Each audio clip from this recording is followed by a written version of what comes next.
Hello అండి, అందరికీ నమస్కారం. Welcome back to food is life. రోజు లంచ్ బాక్స్లోకి ఒకే రకమైన కూరలు తిని బోర్ కొడుతుంది కదా. పిల్లలు కూడా చాలా ఇష్టంగా తినేటట్టు ఇలాగ అయితే కొబ్బరి అన్నాన్ని అయితే ప్రిపేర్ చేసుకోండి. దీన్ని కొబ్బరి పలావ్ అని కూడా అంటారు.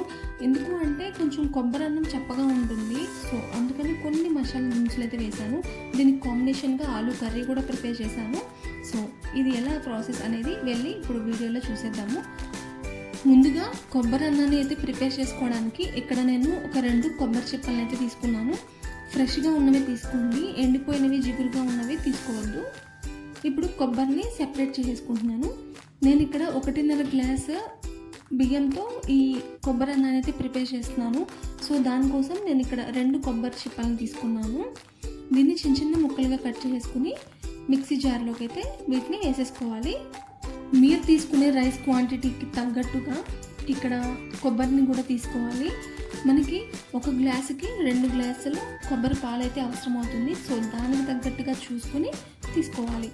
ఇప్పుడు ఈ కొబ్బరి ముక్కలతో పాటు కొద్దిగా వాటర్ని కూడా పోసుకున్నాము. ఇక్కడ చూస్తున్నారు కదా, చాలా మెత్తగా గ్రైండ్ అయిపోయింది. ఇప్పుడు దీన్ని మనం వడపోసుకుందాము. ఇలాగా ఒక వడపోసుకునే దాన్ని కానీ లేదు అంటే ఒక క్లాత్ని కానీ పెట్టేసుకుని అందులో ఈ గుజ్జు మొత్తాన్ని కూడా పెట్టేసుకుని పాలని సెపరేట్ చేసేసుకోవాలి. ఈజీగానే సెపరేట్ అయిపోతుంది.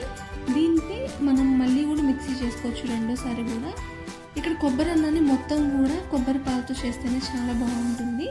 లేదు మనకి కొబ్బరి పాలు తక్కువయ్యాయి అనుకుంటే కొద్దిగా వాటర్ కూడా యాడ్ చేసుకుని దాంతో కూడా మనం కొబ్బరి అన్నాన్ని అయితే ప్రిపేర్ చేసుకోవచ్చు. ఒకసారి పాలు తీయగా మిగిలిపోయిన ఈ పిప్పి మొత్తాన్ని మళ్ళీ మిక్సీ జార్లోకి అయితే వేసుకుంటున్నాను. వేసుకుని ఈసారి కొంచెం ఎక్కువే నీళ్ళు అయితే పోసుకోవాలి, మెత్తగా గ్రైండ్ అవ్వాలి కదా. సో ఇందాక పోసుకున్న దానికన్నా కొంచెం ఎక్కువ వాటర్ అయితే పోసుకోండి. మనకి ఇలా 2 కొబ్బరి చిప్పలతో చేసుకుంటే నాకు ఇక్కడ 3 గ్లాసుల కొబ్బరి పాలు అయితే వచ్చాయి అన్నమాట. సో దాన్ని మళ్ళీ జల్లులోకి వేసేసుకుని మళ్ళీ కూడా శుభ్రంగా మొత్తం పిప్పిలాగా చేసేసుకుని పాలు మొత్తాన్ని డివైడ్ చేసేసుకున్నాం. సో ఇక్కడ చూస్తున్నారు కదా ఎంత చిక్కగా ఉన్నాయో. ఇవైతే 3 గ్లాసులు అయితే నాకు సరిపోతాయి అన్నమాట. ఈ 2 చిప్పల నుంచి వచ్చిన కొబ్బరి పాలు ఇవి.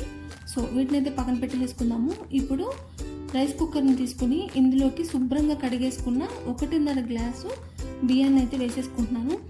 మనం ఈ కొబ్బరి అన్నాన్ని మామూలు బియ్యంతో చేసుకుంటేనే బాగుంటుంది. ఎక్కువ ఏం ఖర్చు పెట్టకుండా ఇంట్లో ఉండే బియ్యంతోనే మనం ఇదైతే ప్రిపేర్ చేసేసుకోవచ్చు. సో ఇప్పుడు 1.5 కప్పుల బియ్యానికి 3 కప్పులు కొబ్బరి పాలను అయితే పోసుకోవాలి. ఇక్కడ నేను మామూలు రైస్తోనే చేస్తున్నాను. ఫైనల్గా అవుట్పుట్ ఎలా వచ్చింది అనేది మీరు కూడా లాస్ట్ వరకు చూసేయండి. ఇప్పుడు 3 గ్లాసుల కొబ్బరి పాలను పోసేసుకున్నా కదా, రైస్ కుక్కర్ని అయితే పెట్టేద్దాము. రైస్ ఉడికే లోపల మనం కర్రీని అయితే ప్రిపేర్ చేసేసుకుందాము. ఒక కడాయిని తీసుకుని అందులో 3-4 స్పూన్లు ఆయిల్ వేసుకున్నాము.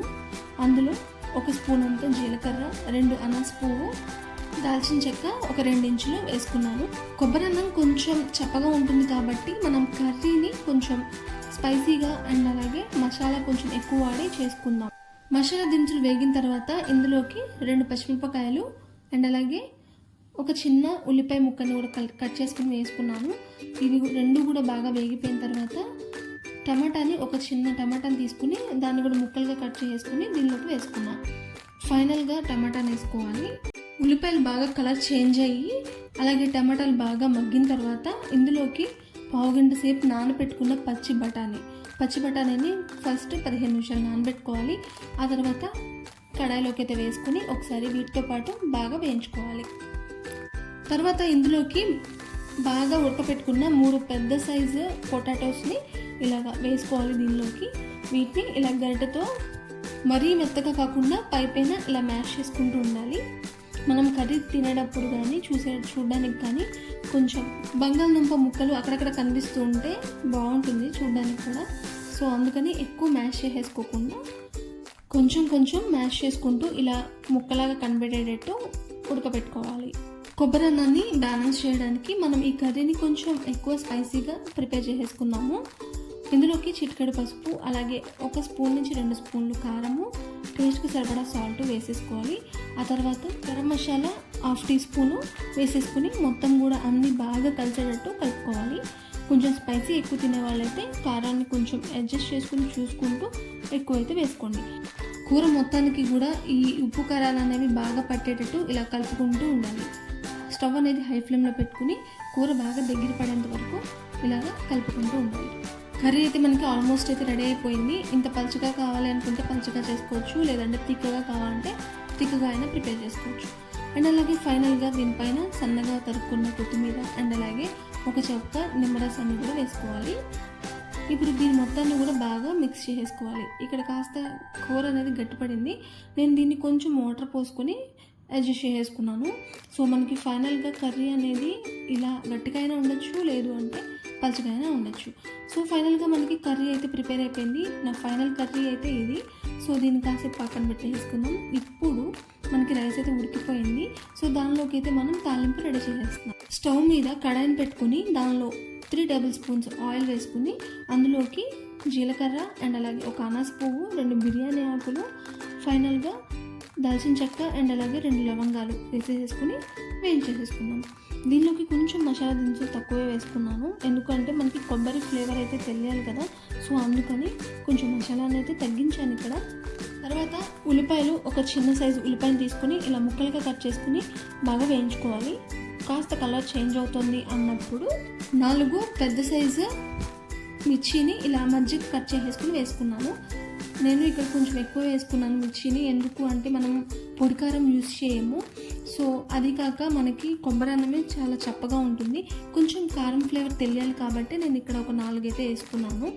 తర్వాత మనకి కొబ్బరి పొడిని ఒక స్పూన్ వరకు నేను ఇక్కడ వేసుకున్నాను. మనకి అక్కడక్కడ కూడా కొంచెం కొబ్బరి టేస్ట్ అనేది బాగా తెలియాలి కాబట్టి ఇక్కడ ఒక స్పూన్ నుంచి 2 స్పూన్ల వరకు పచ్చి కొబ్బరి తురుగునైతే వేసుకోవచ్చు. సో ఫైనల్గా అన్నీ కూడా బాగా కలిసేటట్టు కలిపేసుకుని పైన 1 స్పూన్ వరకు గరం మసాలా, టేస్ట్కి సరిపడా సాల్ట్ వేసేసుకుని మళ్ళీ ఒకసారి బాగా మిక్స్ చేసుకోవాలి.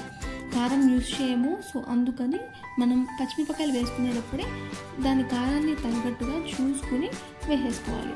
సో మనకి తాలింపు అయితే రెడీ అయిపోయింది. ఇప్పుడు మనం కొబ్బరి పాలతో ఉడికించుకున్న అన్నం చూస్తున్నారు కదా ఎంత పొడి పొడిలాడుతూ వచ్చిందో. సో మనం ఈ అన్నాన్ని అయితే ఈ తాలింపులోకి అయితే వేసుకుంటున్నాము. మనం బాస్మతి రైస్తో కూడా చేసుకోవచ్చు, కానీ రోజు తినేటట్టు చేసుకోవాలి అంటే మనం రోజువారీ బియ్యంతో చేసుకుంటేనే టేస్ట్ బాగుంటుంది.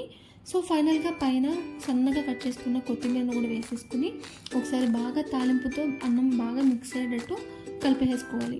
ఎప్పుడు చేసే బోరింగ్ వంటలు కాకుండా ఇలా ఒకసారి ట్రై చేసి మీ పిల్లలకి లంచ్ బాక్స్లో అయితే ప్రిపేర్ చేసి పెట్టండి, వాళ్ళు చాలా ఇష్టంగా తింటారు.